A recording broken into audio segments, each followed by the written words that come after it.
A'udzubillahi minasyaitonirrajim. Bismillahirrahmanirrahim. Assalamualaikum warahmatullahi wabarakatuh. Kembali lagi di channel Sampul Hitam. Untuk cerita kali ini, Mas Sukir masih melanjutkan cerita yang sebelumnya yang berjudul Ketika Ibu Sakratul Maut. Cerita ini ditulis oleh Nirhasina, dan bagi teman-teman yang ingin membacanya secara langsung, teman-teman bisa langsung kunjungi link yang saya sudah siapkan ada di deskripsi. Dan tak usah berlama-lama, bagaimanakah untuk cerita kali ini? Ini dia kisahnya. Selamat mendengarkan. Singkat cerita, pagi ini akad nikah Sinta dan Dani akan dilangsungkan di kediaman mempelai wanita. Setelahnya disambung dengan acara resepsi di tempat yang sama. Risma tetap membawa Sony menghadiri pernikahan Sinta meski tak diundang, karena Sony pasti ingin menyaksikan langsung hari bahagia putrinya. Setelah gagal menjual rumah Risma hari itu, Sari tak menampakkan lagi batang hidungnya. Risma tahu informasi tentang pernikahan Sinta juga dari Bu Ami. Entah dari mana Sari mendapatkan uang 300 juta itu, karena baik mobil maupun barang berharga milik mereka lainnya tidak ada yang dijual. Apa mungkin Dani tidak jadi meminta uang 300 juta itu? Semua masih menjadi tanda tanya bagi Risma. Risma dan Sony berangkat sedikit pagi ke tempat diadakan pesta. Niatnya supaya bisa sedikit membantu persiapannya.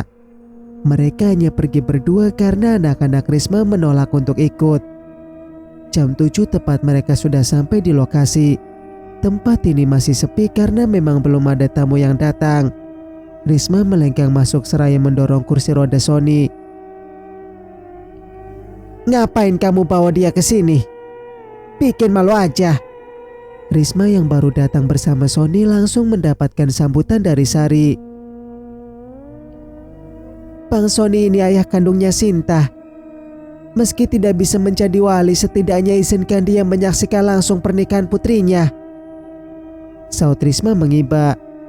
Pasalnya Sony sama sekali tidak dilibatkan dalam acara yang seharusnya dialah orang pertama yang dimintai persetujuan. Risma tidak masalah jika dirinya tidak dilibatkan karena dia sudah biasa tak dianggap ada. Tapi lain ceritanya dengan Sony. Dari kemarin pria yang sudah berkepala 5 itu terlihat murung. Meski tidak bisa bicara, tapi dari raut wajahnya sangat terlihat kalau dia tengah memendam kesedihan. "Aduh Risma, kalau mau lihat foto juga bisa. Gak perlu berada di sini segala. Malu sama para tamu kalau mereka tahu bapaknya Sinta ternyata lumpuh. Lagi pula kamu juga gak diundang. Keberadaan kalian sama sekali gak diinginkan. Lebih baik kalian pulang aja daripada bikin sumpek di sini. Udah sana pulang," ujar Sari seraya mengibaskan kedua tangannya. "Tolonglah Kak, izinkan kami tetap di sini. Setidaknya sampai akad nikahnya selesai," mohon Risma. "Gak bisa. Aku bilang pergi ya pergi." Sari mengambil alih kursi roda Sony dan mendorongnya dengan kasar. Untung saja kursi rodanya tepat mengenai Mary yang sedang lewat. Kalau tidak Sony sudah terjatuh. "Au!" Mary mengadu seraya mengusap kakinya yang terbentur kursi roda. "Apa-apaan kamu Risma? Kamu mau bikin saya celaka?" sergah Mary. "Bukan aku Kak, tapi Kak Sari," saut Risma seraya mengarahkan jari telunjuknya kepada Sari. "Kamu kenapa Sari? Pagi-pagi udah bikin masalah?" tanya Mary. "Aku cuma gak mau mereka ada di sini Kak. Makanya aku bawa dia keluar. Malah kena kakak," jawab Sari tanpa merasa bersalah. "Bang Sony juga berhak ada di sini Kak. Karena ini adalah rumah dia. Kakak gak ada hak buat ngusir kami dari sini," ucap Risma seraya melangkah meninggalkan kakak beradik itu. Risma membawa Sony ke kamar Sinta. Sinta nampak cantik dengan riasan pengantin beserta kebaya putih yang melekat di tubuhnya. Dia baru selesai di make up. Ketika melihat kedatangan ayahnya, raut wajah Sinta berubah pias. "Loh, kok papa bisa ada di sini? Tante kenapa bawa papa ke sini? Aku sama mama kan udah bilang biarin papa di rumah tante dulu sampai acara pernikahanku selesai, ujar Sinta. Risma mengurut dada mendengarnya. Ternyata benar buah itu tidak jatuh jauh dari pohonnya. Bagaimana ibu, begitu pula anaknya. Risma tidak menjawab pertanyaan Sinta. Dia menoleh ke arah Sony. Laki-laki yang hanya bisa duduk di kursi roda itu tanpa berlinang air mata. Kita pulang aja ya bang. Kehadiran kita di sini gak diinginkan, ujar Risma. Sony pasrah saja saat dirinya dibawa Risma pergi meninggalkan rumah yang dulu sangat ia banggakan. Risma melewati setiap lorong rumah Sony yang berkelok-kelok. Rumah ini memang besar dan mewah. Pantas saja Sony dulu bangga memilikinya. Selain rumah mewah ini, Sony juga memiliki sebuah mobil yang biasa dia gunakan untuk pergi ke sekolah. Semasa sehat, Sony terus mengumpulkan harta benda dunia. Tapi sayangnya itu semua tidak berguna ketika ia jatuh sakit. Ketika melewati gerbang, Risma bertemu dengan rombongan mempelai pria yang sebagian besar adalah tetangganya. Mereka menyalami Risma dan Sony secara bergantian seolah keduanya sedang menyambut tamu. Padahal keduanya baru saja diusir dari sini.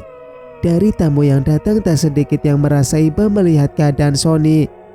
Bahkan ada yang langsung meminta maaf lahir dan batin seolah Sony akan segera meninggal. Sari dan saudara-saudaranya juga menyambut kedatangan mempelai pria. Dia sangat murka kala melihat Risma masih berada di sini. Risma yang mengerti akan tatapan Sari kembali mendorong kursi roda Sony hendak meninggalkan rumah mewah ini. Tapi gerakannya dicekal oleh seseorang. Cepat masuk. Jangan malu-maluin di sini, ujar wanita yang memakai kebaya senada dengan Sari. Dia adalah Mary. Pak Penghulu meminta kedua orang tua pengantin maju ke depan untuk mendampingi putrinya. Rasa haru menyelimuti Sony. Meskipun tidak bisa menjadi wali, setidaknya dia bisa melihat prosesinya dari dekat. Para tamu berbisik-bisik kala Sony dibawa ke depan karena baju yang ia kenakan tidak senada dengan Sari dan kedua orang tua Dani. Karena Risma yang membawa Sony ke depan, dia otomatis juga mendapatkan tempat duduk paling depan, sejajar dengan keluarga Sari yang lain. Tapi di sana dia juga tampak berbeda karena keluarga besar Sari juga mengenakan pakaian yang senada. Selama prosesi akad nikah, Sari terus mengamati gerak-gerik Risma. Tak jarang dia juga menajamkan mata seolah hendak menerkam lawan. Tapi Risma acuh saja, berpura-pura tak menyadari kalau ada mata yang memandangnya tak suka. Prosesi akad nikah sudah selesai. Selanjutnya adalah acara resepsi. Kedua mempelai naik ke pelaminan. Begitu juga dengan kedua orang tuanya. Posisi Sony di sini digantikan oleh Irfan. Belum sampai 2 jam acara resepsi ini dilangsungkan. Para tamu dihebohkan dengan kejadian tak terduga. Mempelai wanita tiba-tiba jatuh pingsan di atas pelaminan. Melihat kejadian itu, para tamu bukannya kasihan tapi malah mendapatkan bahan untuk bergosip. Udah tahu lagi hamil, gak kuat duduk lama-lama di pelaminan. Ngapain bikin acara segala? Ujar salah satu tamu. Emang beneran udah hamil duluan? Timpal yang lain. Lah itu, dia sendiri yang membuktikan. Belum juga 2 jam di pelaminan, udah pingsan aja. Apa namanya coba kalau bukan hamil? Jangan suuzon dulu. Mana tahu cuma kecapean aja, bukan hamil, tegur salah satu dari mereka. Kita lihat aja nanti. Pasti belum 9 bulan menikah udah melahirkan. Terus keluarganya bilang lahirnya prematur, padahal bayinya gembul banget. Lucu gak tuh? Singkat cerita, sudah seminggu pernikahan Sinta berlalu. Rumah juga sudah rapi seperti semula. Hari ini Sari akan menjemput Sony di rumah Risma.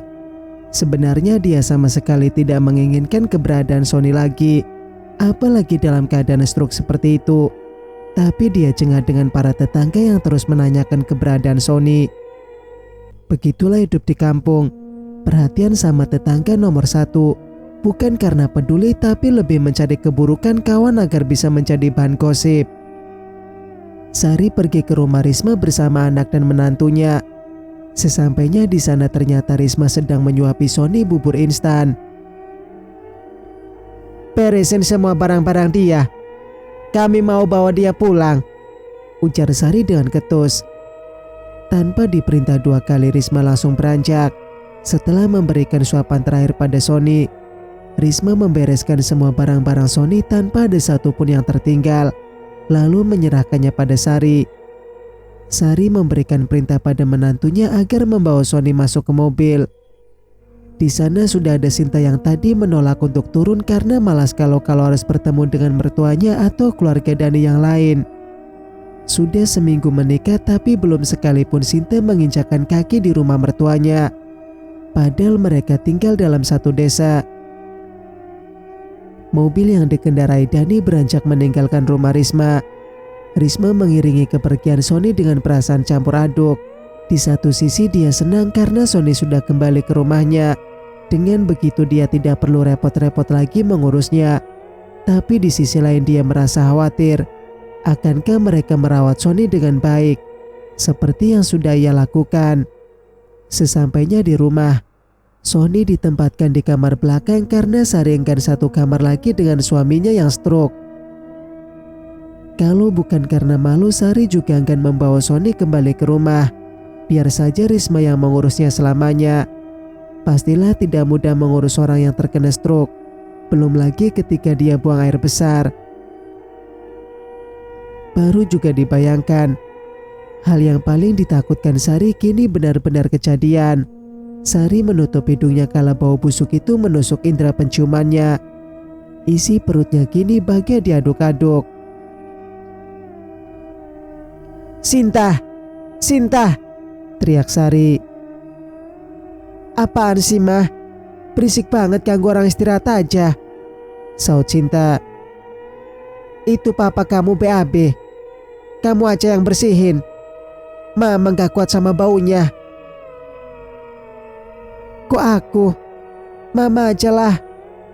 Aku mana bisa yang begituan." "Kamu pikir mama bisa? Mana baunya busuk banget lagi. Bikin mau muntah." Baru mendengarnya saja sudah membuat Sinta mual-mual.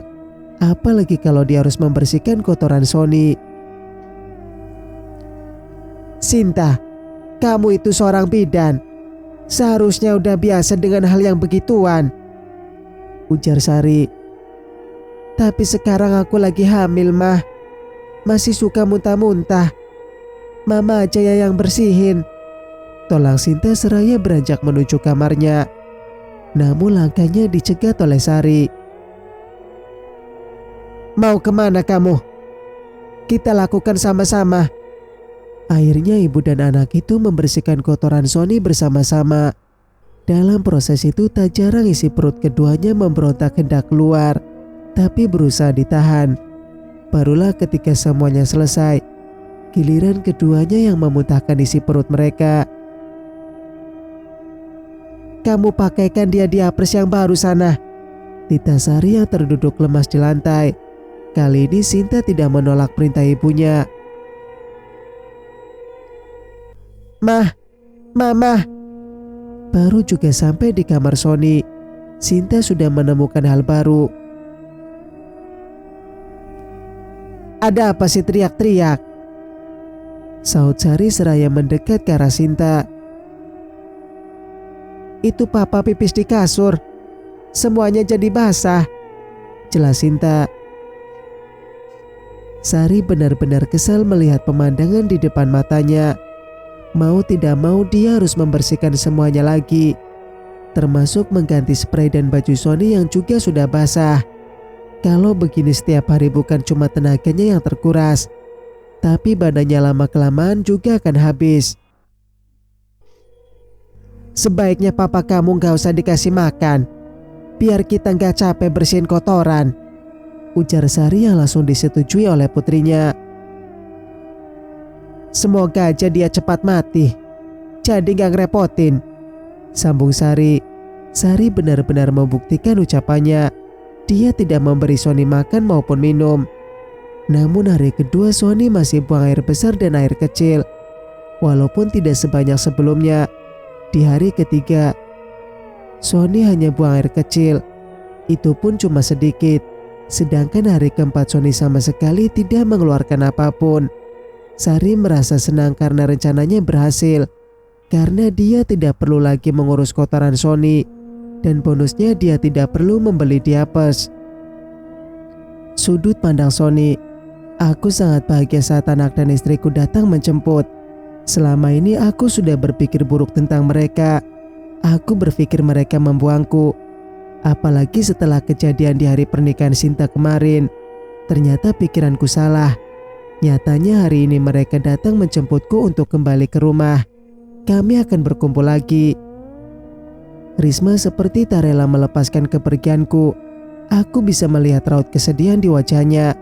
Wajar saja karena sudah hampir 1 bulan dia mengurusku. Aku benar-benar merasa berdosa pada Risma. Dulu aku sering kali menzoliminya. Padahal dia sangat baik padaku. Saat terbaring sakit, lemah tak berdaya, dia senantiasa berada di sampingku. Merawatku dengan baik dan penuh kasih sayang. Walaupun aku sungguh merepotkan. Bayangkan saja sejak dinyatakan terkena stroke, seluruh badanku menjadi kaku. Hanya mata saja yang bisa digerakkan, selebihnya mati. Untung saja setelah beberapa hari dirawat aku sudah bisa sedikit-sedikit membuka mulut dan menelan. Aku kembali seperti bayi yang tidak bisa apa-apa. Merepotkan aja. Kenapa nggak mati aja sih? Ucap Sari saat menurunkanku dari mobil sepulang dari rumah Risma. Dia dan Dani bersama-sama mengangkat tubuhku ke atas kursi roda. Sedangkan Sinta langsung masuk tanpa memperdulikanku. Untuk apa kalian membawaku kembali kalau kalian tidak mau direpotkan oleh orang sakit ini? Biarkan saja aku selamanya di rumah Risma karena dia bisa mengurusku dengan baik. Risma tak seperti kalian. Dia tak pernah meninggikan suara di depanku apalagi marah-marah. Gumamku. Tentu saja mereka tidak mendengarnya karena aku tidak bisa berbicara. Semuanya hanya bisa kuungkapkan dalam hati. Sesampainya di rumah aku tidak ditempatkan di kamar yang dulu kutempati bersama Sari, melainkan dibawa ke kamar belakang. Sebenarnya ruangan ini cocok untuk kamar pembantu, tapi karena kami tidak memilikinya, aku memfungsikannya sebagai tempat barang yang sudah tidak dipakai. Tapi masih lumayan bagus. Contohnya kasur lapuk yang kutempati sekarang. Kasur ini adalah kasur lama kami. Sayang untuk dibuang karena masih bagus. Kalau mau dikasih ke orang aku tidak rela. Jadilah disimpan di sini, mana tahu sewaktu-waktu bisa digunakan. Semasa sehat aku begitu cinta pada dunia dan begitu senang mengumpulkan banyak harta. Bagiku harta adalah segalanya. Karena hartalah seorang dihormati dan dihargai. Sayangnya semua itu tidak berguna kala badan tak lagi sehat. Harta yang kupunya sama sekali tak bisa kunikmati lagi. Jangankan untuk menikmatinya, untuk mengisi perut yang kosong saja tak bisa. Ngapain kamu kesini? Aku bawakan bubur sumsum untuk Bang Sony, Kak. Kasihan kalau harus makan bubur instan terus.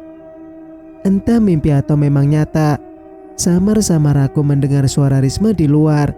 Dia datang mengantarkan makanan untukku. Risma, abang di sini. Teriakku dalam hati, berharap Risma bisa mendengarnya dan membawaku pergi dari sini. Lama aku tunggu tapi Risma tak kunjung tiba. Aku kembali menelan kekecewaan. Mungkin tadi aku hanya bermimpi mendengar suara Risma. Sejatinya dia tidak benar-benar datang. Setelah banyak luka yang kutorehkan, mana mungkin dia masih peduli. Sejak aku kembali ke rumah, Sinta hanya sekali menengokku. Itu pun dia memandangku dengan jijik. Perlakuannya padaku hampir sama dengan perlakuanku dulu pada ibu. Bedanya ibu punya Risma yang mengurusnya sepenuh hati, sedangkan aku sendirian menunggu ajal. Aku terperangah saat pintu terbuka. Harapanku akan kedatangan Risma belum sepenuhnya hilang. Saat pintu sempurna terbuka, muncullah sosok wanita yang tak ingin kulihat wajahnya. Dia adalah Sari. Setiap hari dia selalu menemuiku, tapi bukan untuk merawatku ataupun memberiku makanan, tapi sekedar mengecek apakah aku masih hidup atau tidak. Dia sangat menginginkan kematianku. Sudah berhari-hari gak makan tapi belum mati juga. Ternyata nyawamu tahan juga. Ujarnya seraya tersenyum sinis. Aku bingung harus berbuat apa supaya kamu cepat mati. Masa aku harus mengotori tanganku untuk membunuhmu? Sambungnya. Bunuh saja. Lebih baik kamu bunuh saja aku daripada kamu siksa aku seperti ini. Aku sudah sangat menderita dengan sakit ini. Kamu malah menambahnya dengan siksaan, gumamku. Apa? Kamu mau bilang apa? Tanyanya seraya mendekatkan telinganya ke arahku. Aku lupa kalau kamu gak bisa ngomong. Kamu cuma bisa mendumal dalam hati. Ujarnya seraya tertawa ria. Oh iya, tadi adikmu datang ke sini. Dia membawa ini. Ucapnya kembali seraya menenteng rantang yang kuperkirakan isinya adalah bubur untukku. Aku makan ya. Kayaknya enak. Sambungnya seraya melambaikan tangan padaku, lalu menutup pintu dengan rapat. Ternyata tadi aku tidak sedang bermimpi. Risma benar-benar datang mengantarkan makanan untukku. Tapi kenapa dia tidak masuk? Kenapa dia tidak menemuiku? Apa Sari melarangnya? Tak berselang lama setelah Sari keluar, pintu kembali terbuka. Ternyata yang datang kali ini adalah Sinta, putri yang sangat kusayangi. Sinta, Papa kangen. Sini peluk Papa nak. Papa sangat merindukanmu. Air mataku tumpah kala netra kami bersih tatap. Andai saja seluruh tubuh ini bisa berfungsi dengan baik, pastilah sudah kurai dia dalam pelukan. Namun sayangnya aku hanyalah songgok bangkai yang menunggu ajal datang menjemput. Tak seperti diriku yang begitu antusias kala melihatnya. Sinta malah menatapku tak suka. Dari gestur tubuhnya aku bisa menebak kalau dia jijik melihatku. Dia enggan berdekatan denganku. Laki-laki yang selama ini menyayanginya dengan sangat. Tak sekalipun aku menolak keinginannya maupun memarahinya kala dia berbuat salah. Tapi lihatlah dia sekarang. Jangankan merawatku yang sedang sakit, berdekatan saja dia enggan. Gimana? Tanya Sari yang baru saja masuk. Mama lihat sendiri kan. Gak dikasih makan Papa bukannya mati tapi malah semakin kurus. Tinggal tulang belulang, ujar Sinta. Ya terus kita harus gimana? Kalau dikasih makan lagi, dia bakalan buang air besar dan buang air kecil. Emang kamu mau bersihin kotorannya? Saud Sari. Ogah, jawab Sinta seraya membuang muka.